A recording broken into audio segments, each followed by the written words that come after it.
Fala, mercado financeiro! Estamos de volta para mais um episódio do meu, do seu, do nosso Fcast. Estamos aí nessa nova temporada, o Fcast, que é o podcast de carreiras e de conjuntura da FK Partners, a maior escola de finanças do Brasil.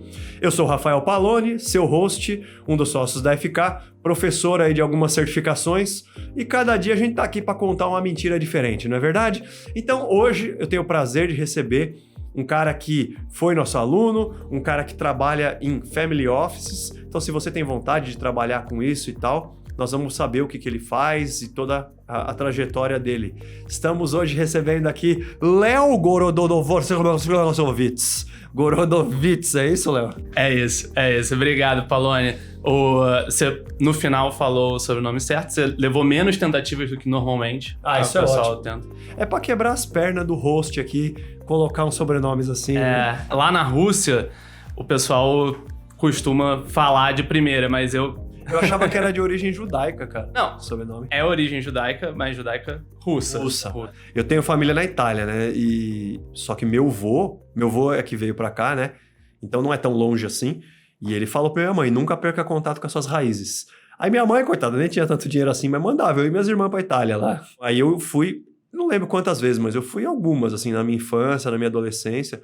Aí minha mãe enfiava 50 mil liras no meu bolso, que não era nada. Entrega pro seu tio quando chegar lá pra ajudar nas despesas.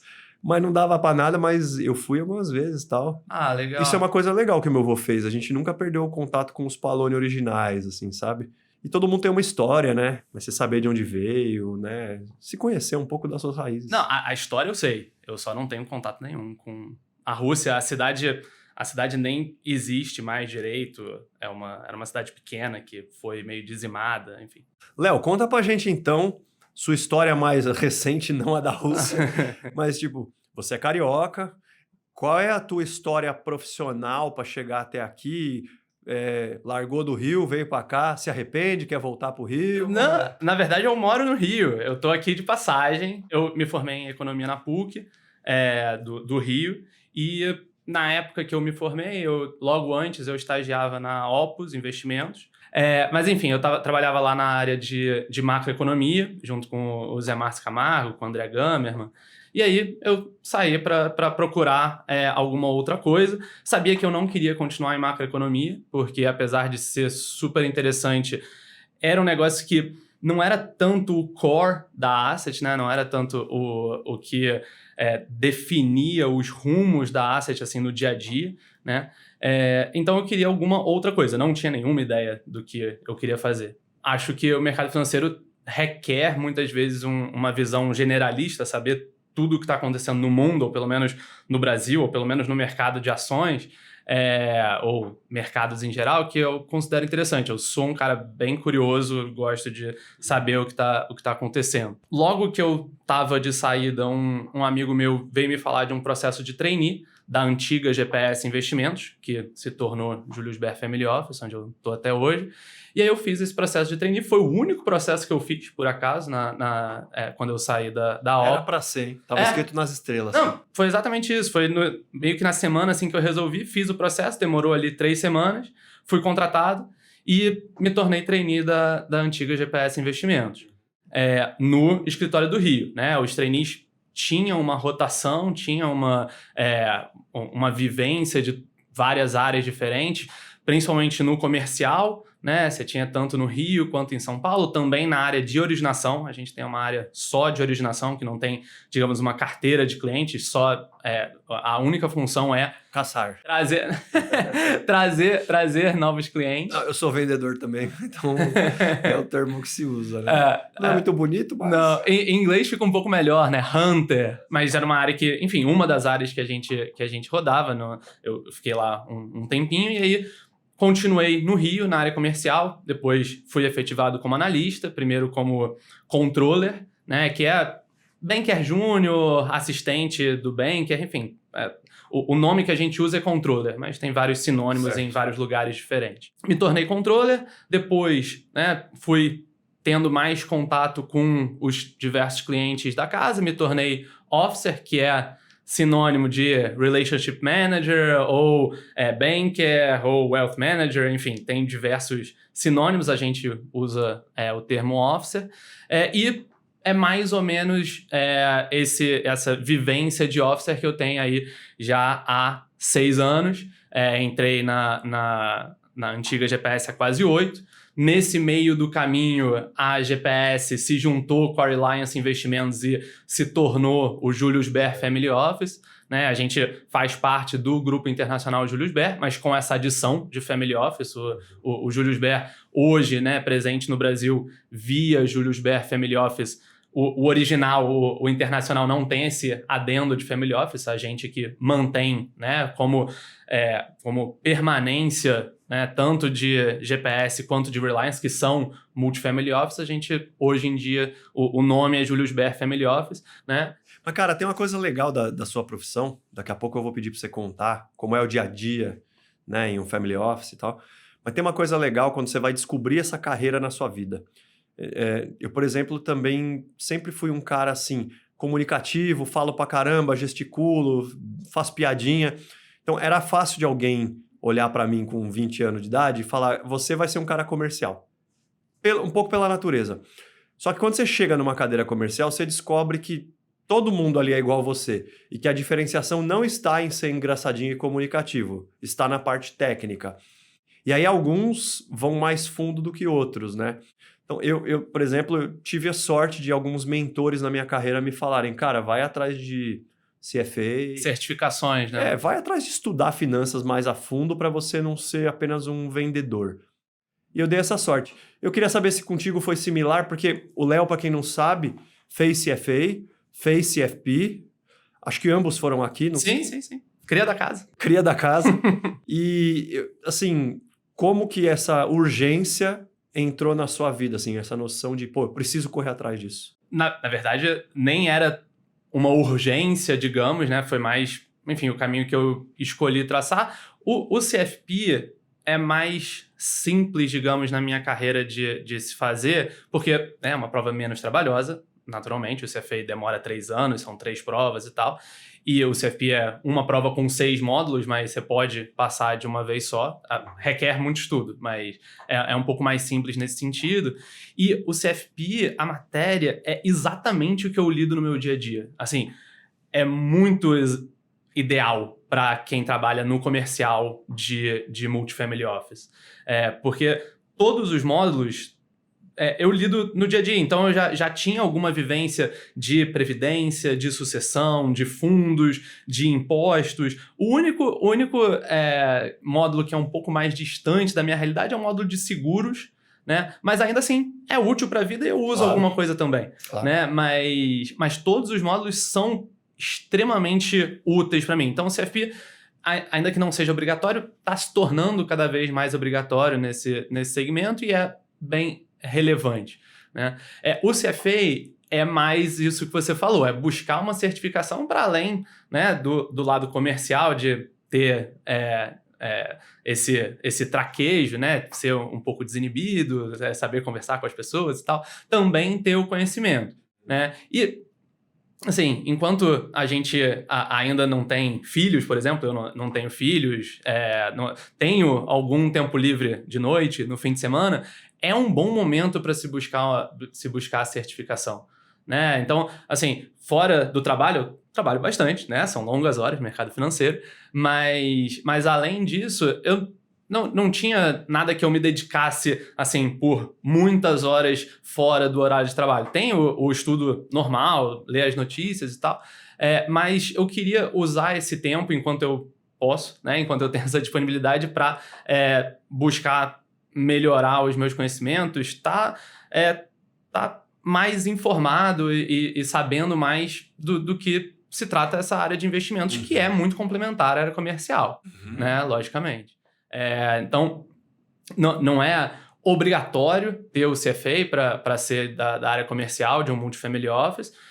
Acho que a maioria ainda não é CFA Charter Holder, mas acho que faz sentido para quem quer, entre aspas... Te ajudou como profissional? Me ajudou como profissional, me ajudou. Tem ali algumas coisas mais profundas e mais complexas, por exemplo, derivativos, que o CFA me deu uma boa base. Quedas dos mercados, subida do dólar, queda do dólar, né? A gente teve um período forte de queda do dólar no início do ano, depois subida do dólar contra o real agora. Então, para saber, né, qual a exposição, se proteger, não se proteger e tal, é muito importante esse conhecimento. Isso é só um exemplo, tá? É um dos módulos do CFA, mas ajuda sim. Você pode, inclusive, até no limite apostar contra a volatilidade ou a favor sim, dela. Sim. Você pode fazer movimentos direcionais também, né? Você pode fazer o que você quiser, né? Isso é a beleza desse negócio. Qualquer que seja a tese, né? Você tem que, a princípio, estar certo na tese. Mas se você estiver certo na tese, dá para ganhar dinheiro com ela. Tinha um lance também que rolava para mim, que era assim, eu pensava, pô, tá bom, se eu sou um cara comercial, em teoria eu consigo vender qualquer coisa. Desde que eu conheça o produto, eu consigo vendê-lo. Só que quem garante que eu vou vender exatamente a mesma coisa ao longo de 40 anos da minha vida? Então eu também tinha um pouco esse medo. Pô, e se amanhã me trocarem de área? E se amanhã eu for fazer um outro departamento do banco aqui que eu nunca fiz e tal? O CFA me dava um negócio que me dava conforto, porque ele é muito amplo. O CFA é tudo que tem de finanças. Método quantitativo, economia, contabilidade, renda variável, derivativo, porra, tudo. Então eu pensei, pô, se eu estudar para o CFA, é menos provável eu ser pego de calça curta, porque se me trocarem de área, eu vou cair numa área que eu vou ter que aprender o trabalho, mas eu já vi alguma coisa no livro ali no passado. Então, você parece que não é bem isso, né, Léo? Você é um cara com uma carreira bem focada, bem sólida, né, assim. Concordo contigo nesse sentido do CFA. O CFA dá uma boa visão do todo, né? Tem Private Wealth Management entre as matérias do CFA, tem a parte de economia, tem a parte de investimentos, enfim, tem um pouco de tudo. E, além disso, o CFA é uma prova muito renomada, né? Tanto no Brasil quanto no exterior. Eu sei que o Julius Baer, por exemplo, dá um baita valor nisso. Né? Sim, exatamente. Então, se em algum momento for o caso de ir para o exterior, não penso nisso, mas se em algum momento for o caso, o pessoal do mundo inteiro sabe o que é o CFA, né? Sabe que você ralou ali durante pelo menos 3 anos para passar no CFA. Mas o que você falou é verdade, a minha carreira foi toda construída, né, na área comercial, e eu gosto muito do que eu faço e acredito muito nos valores do Julius Baer Family Office, né? Ser uma casa independente, sem conflitos de interesse, tá bem alinhado sempre com o cliente, né? Tá ali justamente para auxiliar as famílias a gerir da melhor forma possível o seu patrimônio, né? Por isso que se chama Family Office. Isso é o que eu faço desde 2015, desde início de 2015. E, cara, eu pretendo continuar fazendo isso. Eu falo com vários amigos que já trocaram de empresas várias vezes, né? A minha geração, em geral, tem vários empregos diferentes ao longo da sua trajetória, mesmo, assim, tendo, sei lá, 10, 15 anos de carreira, né? E aí eu falo que eu tive, entre aspas, o azar de encontrar o que eu gosto cedo demais, né? Eu podia ter rodado um pouco e depois cair no Julius Baer, na área comercial, no Julius Baer Family Office, para aí seguir em frente. Não foi isso que aconteceu. Realmente acho bem dinâmico, né? Você encontrar com diversos clientes, com diversos backgrounds, conhecer pessoas novas, ter que lidar tanto com as famílias quanto com a área de investimentos, né? Você tá ali falando com a sua área de crédito, com a sua área de manager selection, com a sua área de ações e também falar com as famílias, com a pessoa física que é o seu cliente. Eu acho que esse meio de campo é bem interessante. Você deu sorte, sim. A gente tem que ser grato, porque você pegar, por exemplo, filosofia, né? Pega o Aristóteles, que foi um revolucionário na academia de Platão e tal. Aristóteles dizia que o lado bom da vida, a felicidade nessa vida, é você achar aquilo que você é bom. É mais ou menos isso que aconteceu. Você imagina o Neymar nunca ter visto uma bola, ou, sei lá, o Michael Phelps nunca ter caído numa piscina e tal.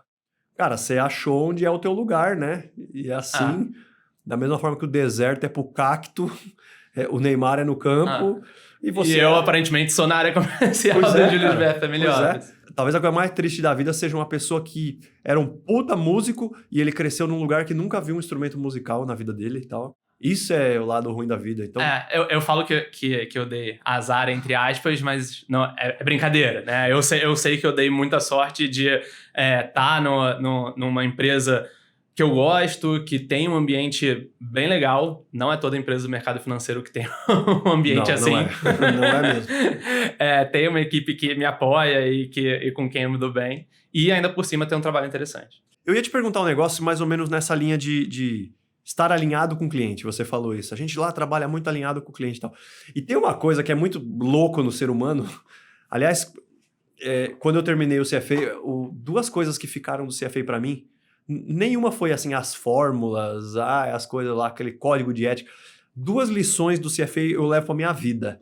A primeira lição é ver a vida como um portfólio, em que às vezes uma coisa ruim acontece, só que não é para você ficar triste, porque no portfólio talvez ela seja boa, ela vai equilibrar outros pratinhos e que vão te fazer bem. Ou alguma coisa que parece boa vai desequilibrar outras coisas lá na frente. Então, eu aprendi a olhar a vida numa perspectiva de portfólio. E a outra lição, que essa é a minha pergunta para você, é que o ser humano é muito louco, cara. E que às vezes você aprende modelos lá, modelo de finanças, modelo de economia, modelo não sei o quê, que na matemática é muito bonito, mas quando você vai ver a vida real, o ser humano é muito doido, faz coisas muito doidas e tal. Eu imagino como você tem clientes grandes e poucos, você deve ver isso no caso a caso, assim, né? E aí a minha pergunta para você é meio essa. No momento como hoje, que tem guerra, tem pandemia, tem tsunami, acho que a única coisa que falta acontecer é os ETs chegarem, porque o resto já aconteceu tudo. Como ficar alinhado com o cliente? Mas, na verdade, essa parte, né, de economia comportamental, ela é cada vez mais trazida para o mainstream, cada vez trazida mais para o nosso dia a dia. Inclusive, é um tópico do CFA hoje, né? Foi incluído, sei lá, 3, 4 anos, eu acho.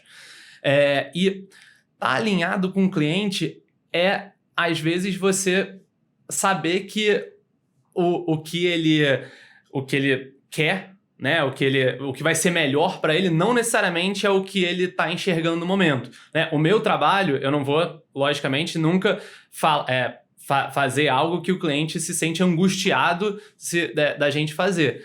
Mas se o cliente está na dúvida, não tem certeza do que é o melhor caminho, e às vezes, né, o mais comum, o mais fácil seria seguir por um caminho que eu vejo como um caminho que não é ótimo, né, que é subótimo, é um caminho que não é ideal. O nosso dever como Relationship Manager, como Officer, é indicar para ele, eu entendo que na sua visão esse é o melhor caminho, mas eu acho que não é bem assim. E aí o nosso trabalho é explicar por quê, né, mostrar, muitas vezes com exemplos, muitas vezes falando de economia comportamental, e com isso tentar fazer o cliente enxergar o que a gente enxerga, né? A gente vindo de fora, né, vendo de fora, a gente consegue muitas vezes ter esse cenário na nossa frente que o cliente não enxerga, né? Ele é afetado emocionalmente pelo que acontece no seu portfólio, o que é natural. A gente tem que ser racional, né? A gente é a voz da racionalidade. E aí, nesse sentido, o que nos ajuda é ter uma fonte grande de conhecimento, o CFA ajuda nisso, ter uma área de investimentos robusta, né? São 40, 45 pessoas lá que estão na área de investimentos justamente para nos apoiar e nos ajudar nessa gestão do portfólio e evitar ao máximo conflitos de interesse. Né? Você ser fee-based, você receber, né, um fee anual do seu cliente, independente de como você vai alocar aquele portfólio, né? A sua remuneração não depender de como você vai alocar aquele portfólio é muito importante. Você estava falando sobre isso, nessas alocações. Vamos falar um pouco de conjuntura aí. Como é que você está vendo inflação, por exemplo, que eu acho que para quem já está na aposentadoria, quer manter valor real da sua aposentadoria, é uma baita preocupação, né? Como é que você vê, principalmente Estados Unidos, depois Brasil, assim? Já dobramos o cabo da Boa Esperança ou ainda tem espaço para mais? Então, vamos lá. Primeiro falando dos Estados Unidos e do resto do mundo, né? O Brasil é um pouco diferente. Eu já vou... A gente sempre é um pouco diferente. A gente sempre é um pouco diferente, é. Normalmente, isso funciona de maneira negativa. Agora nem funciona tão negativamente assim, porque o mundo está com questões inflacionárias que estão sendo cuidadas num tempo posterior ao que o Brasil fez. Mas, enfim, vamos entrar aqui nos Estados Unidos e em países envolvidos em geral. Nos Estados Unidos, o que está acontecendo hoje é algo bem comum na história, né? Você teve um estímulo forte na economia, a economia acelerou, foi depois da pandemia do pior momento da pandemia do coronavírus, então tinha que colocar algum estímulo ali, mas esse estímulo aqueceu tanto a economia que gerou uma inflação, tanto uma inflação de demanda da população consumindo mais, tanto serviços quanto bens, e uma inflação de oferta, no caso, principalmente de aumento de preço de commodities com a guerra na Ucrânia, com o caos nas cadeias logísticas, com o fechamento de diversos portos na China. Mas, falando aqui do lado da demanda, que é o que os bancos centrais conseguem controlar mais, você teve um aumento de demanda, você teve consequentemente, um aumento da inflação, a demanda subiu, os preços subiram juntos, e agora o Banco Central precisa subir os juros para desacelerar a economia e conter a inflação. É algo bem normal, né? É algo que já aconteceu em diversos momentos da história, é algo que está no livro-texto. Não tem muito problema disso acontecer. No longo prazo, o capitalismo não vai quebrar, como poderia ser o caso em 2008. A gente vai continuar vivo, como poderia não ser o caso em 2020, no início da pandemia. Agora é uma situação... estamos vivendo uma crise, né, inflacionária. Está se falando cada vez mais em uma recessão nos Estados Unidos. Mas não é algo existencial, né? É algo normal. Agora, no curto prazo, isso gera uma série de incertezas, né? O quanto que o Banco Central americano vai precisar subir os juros para fazer com que a inflação volte para a meta deles, que é 2%. Hoje está em 8,5%. Né? O quanto que ele vai ter que subir essa taxa de juros. Ao subir essa taxa de juros, a inflação vai voltar rapidamente para a meta ou vai demorar ainda algum tempo? Essa subida de juros vai causar uma recessão nos Estados Unidos ou vai só desacelerar a economia sem jogá-la numa recessão? Então são essas as perguntas de curto prazo que são relevantes e que não tem muito uma resposta. Assim, a gente tem que ter um portfólio diversificado e ter ali as proteções para caso tenha uma recessão. Não é necessariamente o cenário base, tá? Não é certo que vai ter uma recessão mais duradoura. Você pode até ter uma recessão técnica, né? Você teve uma queda no PIB dos Estados Unidos no primeiro tri, talvez o segundo tri tenha uma queda também.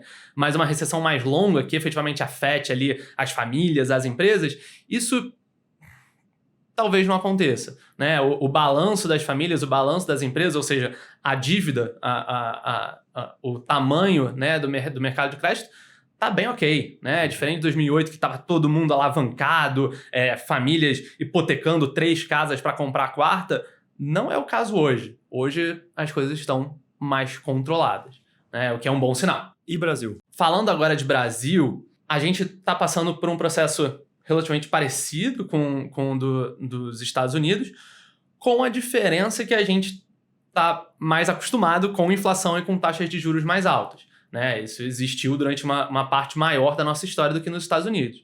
E por conta disso, por um cuidado, digamos, mais precoce com a inflação, né? A nossa subida de juros começou em março do ano passado, por conta disso, a gente começou a ter um aumento, né, da taxa de juros mais cedo e, consequentemente, agora, né, que o resto do mundo está tendo que acelerar as subidas de juros, a gente está podendo desacelerar a nossa subida de juros, deve acabar aí em breve o ciclo de aumento de juros. Então, a gente ainda não viu a inflação retroceder aqui no Brasil, né? Mas eu diria que em breve vai retroceder. Eu diria que o pico da inflação aqui no Brasil já passou ou é por agora. Estamos nele. Né? Diferente de lá fora que ainda deve ter questões com inflação durante aí, pelo menos esse trimestre. A questão do Brasil, diferente do resto do mundo, acho que esbarra mais uma vez na história do fiscal. A gente, ao mesmo tempo que você vê, não, a inflação já dobrou a curva, vai começar a cair agora. Se você olhar títulos públicos, não é o que você vê lá, né? Você olha, a NTNB tá pagando 6, mais de 6, ainda continua subindo e tal. A preocupação talvez não esteja só com a história da inflação, mas sim com o fiscal. E aí sim, entrar numa recessão longa e tal pode ser um mega problema, porque não vai reaver arrecadação, não há indício de que esse estado vai diminuir de tamanho, o estado aqui é inchado. Então, governo que não gasta, recessão técnica, vai afetar o fiscal e o fiscal vai afetar títulos públicos olhando para frente, né? Não, é verdade. A gente tem um problema aí desde 2014, desde 2013, né, da parte fiscal, até um pouco antes disso. Ainda que tenha sido feito um trabalho interessante, né, desde 2016, de enxugar um pouco, né, com o teto de gastos, ainda assim a gente está com um fiscal bem frágil. Foi ajudado nesse ano por conta do aumento da arrecadação com inflação, a inflação é boa para arrecadação, e por conta do aumento do preço das commodities, né? Nós, como país exportador de commodities, a gente se beneficia do aumento do preço das commodities lá fora. Então o fiscal está um pouco melhor do que se esperava, né? Está uma situação um pouco mais aliviada do que se esperava há um ano atrás. Mas ainda assim, a gente não está usando isso a nosso favor. Pelo contrário, a gente está aproveitando esse dinheiro a mais para gastar mais, e é um negócio que não é sustentável, né? Assim, o nosso fiscal é muito frágil. A gente precisa se tocar disso, né? Então, a saída para o Brasil para os próximos anos talvez seja o que sempre se usou, que foi o aumento da carga tributária. Né? Você pega um imposto maior aqui, um imposto maior ali, e aí vai aumentando a carga tributária para poder caber, né, esses gastos no orçamento. Então... Porque chegar alguém como o Fernando Henrique fez lá em 93, quando ele era ministro ainda, chamava acho que plano de urgência, plano emergencial, uma coisa assim, que cortou uma porrada de coisa. Ele cortou, tipo, numa canetada, acho que 10% do orçamento federal, que foi... Que eu me lembro, isso nunca aconteceu no Brasil, tirando essa vez aí. E era a turma da PUC lá, todos os teus professores que fizeram, né? Que foram os mentores disso. Não, a PUC se orgulha bastante do Plano Real. Assim, tem alguns que são professores melhores, tem alguns que são professores não tão didáticos assim. Eu particularmente, do pessoal do Plano Real, tive aula com o Armínio, e foi um excelente professor. Os outros davam um seminário num semestre que eu estava no intercâmbio, ou então naquele ano não estavam dando a aula, então eu não tive a oportunidade de ter aula com os outros. Mas o Armínio foi bem legal. Dizem que o André é tipo um crânio genial. Eu nunca tive aula com ele, mas falo que a aula não é muito boa. Mas o cara é um poço de informação assim bizarro. Não vou confirmar nem negar, não sei. Não tive aula com ele, então não posso falar muita coisa.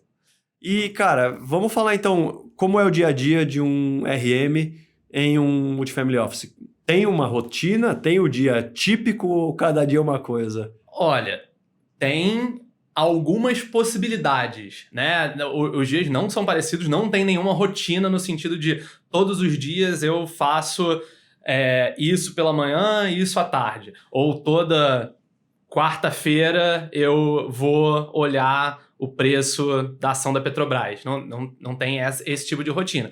Mas tem uma gama de atividades que eu vou fazendo ao longo da minha semana, ao longo do meu mês. Uhum. Então, tenho uma atividade forte com a minha carteira de clientes atual. Então, eu procuro marcar reunião com cada um dos clientes pelo menos a cada 2, 3 meses. Tem muitos clientes que eu marco, que eu tenho reunião mensalmente, né? Que são caras que querem ter esse reporte a cada mês, né? Acho que isso é importante. E tem clientes que não tem esse tempo, não tem essa procura por reuniões mensais, e aí vai um pouco mais espaçado. Mas pela gente, a gente acha ótimo quem tem reunião todo mês, assim como se o cliente prefere ter reunião a cada 2, 3 meses, também não tem problema nenhum, né? E aí tem essas reuniões e tem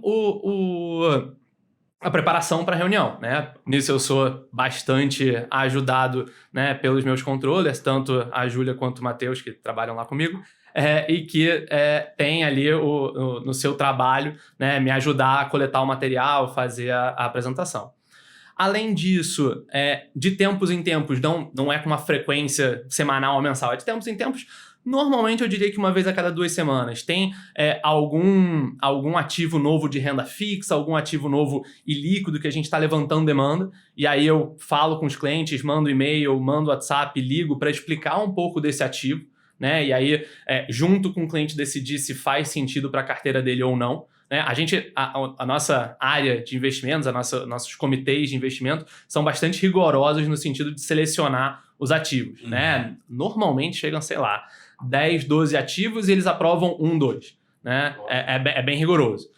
E aí, dentro desses ativos, que são bons ativos, às vezes tem um ou outro que não se encaixa na carteira de um cliente, ou porque o prazo de liquidez é longo demais, vai ter resgate em 6 meses, 8 meses, o cliente quer uma liquidez maior, ou então porque ele é mais arriscado do que o cliente está acostumado, do que o cliente quer. Então, por conta disso, a gente precisa conversar com o cliente por conta para ele entender esses ativos e aí decidir juntos se a gente aloca na carteira ou não. Né? E aí, o quanto a gente aloca na carteira, nossos comitês, né, sugerem alguma porcentagem da carteira, é bem dividida, é bem diversificada. Então, normalmente vai ser 1,5%, 2% da carteira em cada ativo. Né? A gente não quer aumentar muita exposição em cada ativo, quer diversificar bastante, e aí a gente decide com o cliente se vai alocar ali 1%, 2%, ou às vezes um pouco menos. Né? Além disso, também faz parte do meu trabalho captar novos clientes, né? Mostrar para potenciais clientes o nosso trabalho, o que a gente faz, né? As vantagens de ter um multifamily office independente e sem conflitos de interesse, auxiliando na gestão do seu portfólio familiar. Esses potenciais clientes vêm tanto dos meus contatos, contatos dos meus familiares ou amigos, ou indicação de clientes. Né? E aí, com isso, a gente passa a conhecer mais gente e mostra a casa, mostra o que a gente faz.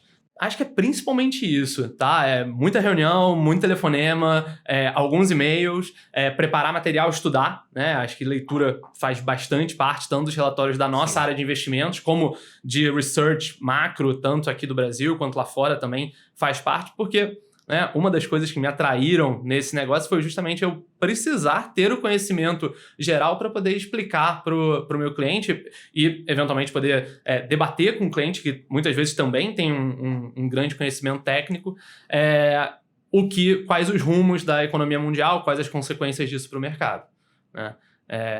É um pouco por aí. Que legal, que legal.